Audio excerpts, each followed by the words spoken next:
Hi, I'm Laura, a 35-year-old single mom navigating this hectic life with my incredible 12-year-old daughter, Emily. We've got a charming little place in the suburbs. It might not be much, but it's our home. I'm working tirelessly as a nurse, juggling long shifts to ensure we have food on the table and a roof over our heads. Emily is truly something special, sharp as a tack and brimming with creativity. Her curly hair is like a fairy tale mane, and she loves using it to showcase her unique style. Then there's Gertrude, my ex-mother-in-law, a real thorn in my side. At 68, she's a cranky widow living uncomfortably close. While I do value her help with Emily after school, her presence can be a bit overwhelming. Laura, dear, don't you think Emily's hair is a bit unruly? Gertrude's voice cuts through my morning rush. I take a deep breath and respond, it's just hair, Gertrude. Emily likes it that way.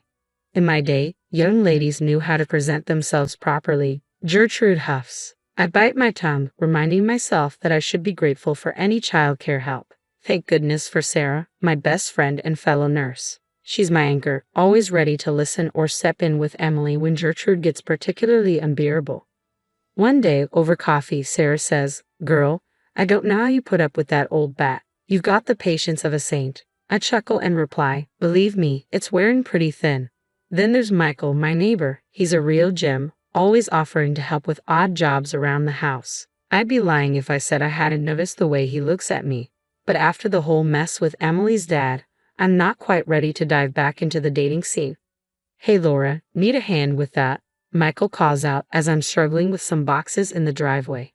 "Thanks, Michael. You're a lifesaver," I reply, trying not to focus on how his shirt fits snugly over his arms as he lifts the heavy box.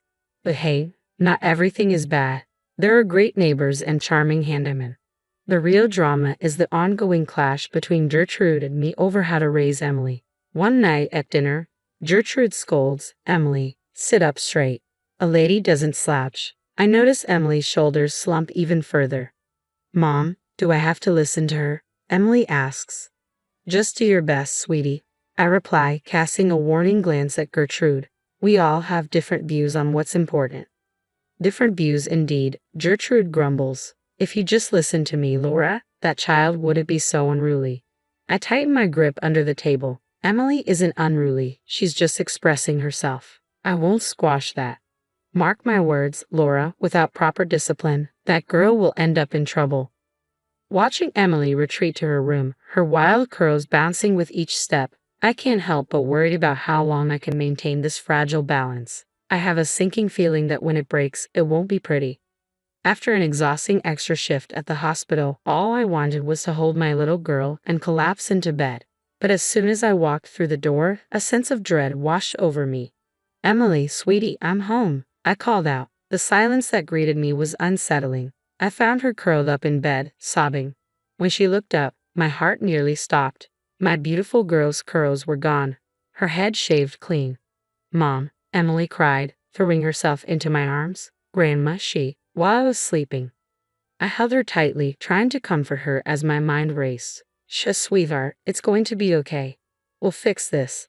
But inside, I was furious. How could that woman do this to my child?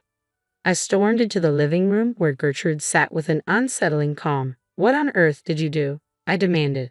Gertrude remained unfazed. "I did what was necessary. That child was becoming far too vain and disobedient." "Vain? Disobedient? She's just a 12-year-old girl." "Exactly, and it's about time she learned some discipline. In my day, this isn't your call to make." I cut her off. "What you did is assault. I'm calling the police." Gertrude scoffed. "Don't be so dramatic, Laura. I've tolerated your lenient approach long enough. Someone had to step in before Emily ended up a delinquent like her father. That's when I lost my temper. Get out of my house now." Gladly, Gertrude sneered. "But remember, you'll regret ignoring my advice. That girl needs discipline. The only thing she needs is for you to stay far away from her." As Gertrude gathered her things, the reality of the situation hit me hard. I sank to the floor, tears streaming down my face. Just then, there was a knock at the door. It was Michael, looking worried and concerned. "Laura, is everything all right?" I heard shouting. Michael took one look at my tear-streaked face and knew something was terribly wrong. What happened? He asked, his concern growing as I struggled to find my voice. Instead, I just gestured towards Emily's room. Michael's eyes widened with shock as he saw her. Oh my God, who did this? He asked, his voice filled with disbelief. Gertrude, I managed to choke out. Michael's expression hardened. That's it, I'm calling the police. No, Emily cried. I don't want anyone to see me like this. I held her tightly. It's okay, sweetie. We won't do anything you're not comfortable with. Michael knelt beside us, his concern evident. Is there anything I can do? Before I could respond, my phone rang. It was Sarah. Laura, what's going on? I saw your missed call and you sounded really upset in your voicemail. Between sobs, I tried to explain. That awful woman. Sarah's voice was firm. I'm coming over right now. Within minutes, Sarah burst through the door, arms loaded with bags. All right, I've got hats, scarves, and some cute pixie cut photos for inspiration. We'll make this right. Emily managed a faint smile as Sarah began working her magic, trying to salvage what was left of her hair. I filled Michael in on the entire ordeal with Gertrude. I can't believe I let her anywhere near Emily, I said, a wave of self-loathing washing over me. Michael squeezed my hand reassuringly. This isn't your fault, Laura. You were just trying to do your best for your daughter. Sarah nodded in agreement. Michael's right. The only person to blame here is that old bat. Gertrude. I nodded, but the guilt still gnawed at me. How could I have been so blind? As the night dragged on, Emily finally fell into an exhausted sleep. Sarah and Michael insisted on staying, setting up camp in the living room. Alone in bed, staring at the ceiling, I made a vow. Gertrude would face consequences for what she had done. I was determined to see justice served. My daughter deserved nothing less. The next few days were a blur of tears, anger, and sleepless nights. Emily wouldn't leave her room, let alone go to school. I called in sick, knowing she needed me more than ever. Sweetie, you can't hide forever, I said softly, sitting on the edge of her bed. I look like a freak, Mom, Emily sobbed. Everyone's going to laugh at me. My heart broke all over again. No, baby, you're beautiful just the way you are. We'll get through this together. Our first stop was the police station, but it turned out to be a major disappointment. I'm sorry, ma'am, but since there was no physical harm, this is considered a civil matter, the officer said, clearly uninterested. No physical harm, I exploded. Look at what's happened to my daughter. But it seemed rules were rules, so the next step was consulting a lawyer. We can certainly pursue charges for emotional abuse and file for damages, the lawyer explained. But be warned, it won't be easy. I was determined, undeterred by the challenges. Sarah was a lifeline throughout it all, helping me document everything, photos, timelines, you name it. We're going to hold that old witch accountable, Sarah vowed as we worked. Meanwhile, Michael was working his own magic. I've got a friend who specializes in family law, he said. He's a top-notch lawyer and is willing to take your case pro bono. I could have kissed Michael right then and there, but there was no time for that. Things were about to get even messier. It began with whispers at the grocery store and sidelong glances from neighbors. Soon, calls from distant relatives started pouring in.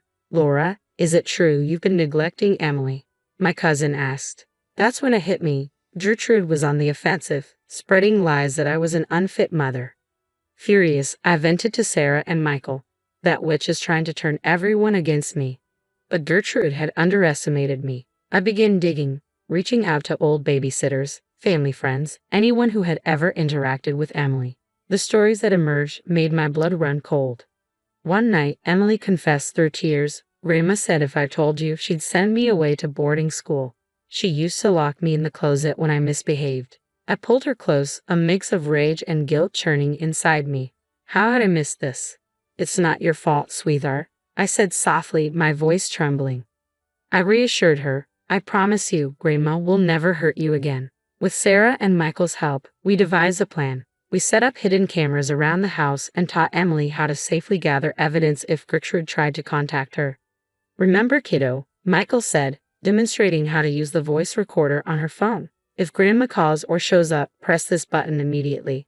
Emily nodded, her expression resolute. I won't let you down, Mom. You could never let me down, sweetheart, I said, hugging her tightly. We're in this together. As we completed our preparations, a steely resolve took hold of me. Gertrude thought she could bully and manipulate her way to victory, but she had no idea what was coming. This mama bear was ready to fight, and I wasn't about to back down. "All right, team," I said, turning to Sarah and Michael. "Let's take this witch down." The trap was set. Now we just had to wait for Gertrude to make her move. And when she did, we'd be ready. The day of the trial arrived, and I felt a wave of nausea. Emily squeezed my hand as we stepped into the courtroom. "You've got this, Mom," she whispered, her voice steady despite the circumstances. Our lawyer presented the mountain of evidence we had gathered. The hidden camera footage was particularly damning, capturing Gertrude storming into our home and hurling threats at Emily. "You ungrateful little brat." Gertrude's voice cut through the courtroom. "I'll teach you to disobey me." I saw the judge's expression darken, but that was just the beginning. One by one, witnesses took the stand. Former babysitters, family friends, even Emily's old piano teacher. Each had a story to share about Gertrude's cruelty. She told me if I didn't make Emily practice for 3 hours a day, she'd have me fired, the piano teacher testified. But the most powerful moment came with Emily's own testimony. My brave girl took the stand, her voice trembling but resolute. "Grandma said if I ever told Mom what she did, she'd make sure it was taken away," Emily said. I was overwhelmed with fear and sorrow, unable to hold back my tears. How had I missed this? Gertrude's lawyer attempted to portray her as a concerned grandmother, but the damage was done. The truth had come to light. When the judge announced his decision, I felt a wave of relief so intense I almost collapsed. "The court grants a permanent restraining order against the defendant," he declared. "Additionally, significant damages are awarded for the plaintiff's therapy and emotional distress." We had won. Gertrude was out of our lives for good. As we left the courtroom, Gertrude approached us, tears in her eyes. "Laura, Emily, I'm so sorry," she said, her voice trembling. I cut her off sharply. "Save it, Gertrude. You're dead to us." As we walked away from the courtroom, I felt a heavy burden lift from my shoulders. The following months were challenging, but we navigated them together. Emily began therapy and slowly started to come out of her shell. One evening, as we gathered around the dinner table with Sarah and Michael, Emily made a heartfelt announcement. "I want to donate the money from the lawsuit," she said, "to help other kids who've been through similar things." I couldn't have been prouder. As for Michael and me, he became a permanent part of our lives. His unwavering support throughout everything meant the world to us. The real turning point came about 6 months after the trial. Emily and I were at the hair salon, and for the first time since the incident, she was excited about her hair. "What do you think about adding purple streaks, Mom?" she asked, her eyes sparkling with excitement. I grinned. "I think purple streaks sound fantastic, sweetheart." As the stylist worked her magic, I caught Emily's reflection in the mirror. For the first time in months, she was genuinely smiling. "You know what, Mom?" she said. "I think we're going to be okay." I squeezed her hand gently. "Yes, baby, we're going to be just fine." Watching my daughter with her vibrant new hairstyle, a symbol of her strength and resilience, I knew we had emerged stronger than ever. Gertrude had tried to break us, but all she did was make us unbreakable. As we left the salon, heads held high, a realization struck me. Sometimes, the best way to reclaim your life isn't about seeking revenge, but about thriving on your own terms. And that's precisely what we plan to do. If you were in Laura's position, would you ever consider forgiving Gertrude for her actions, or do you believe that some betrayals are truly unforgivable?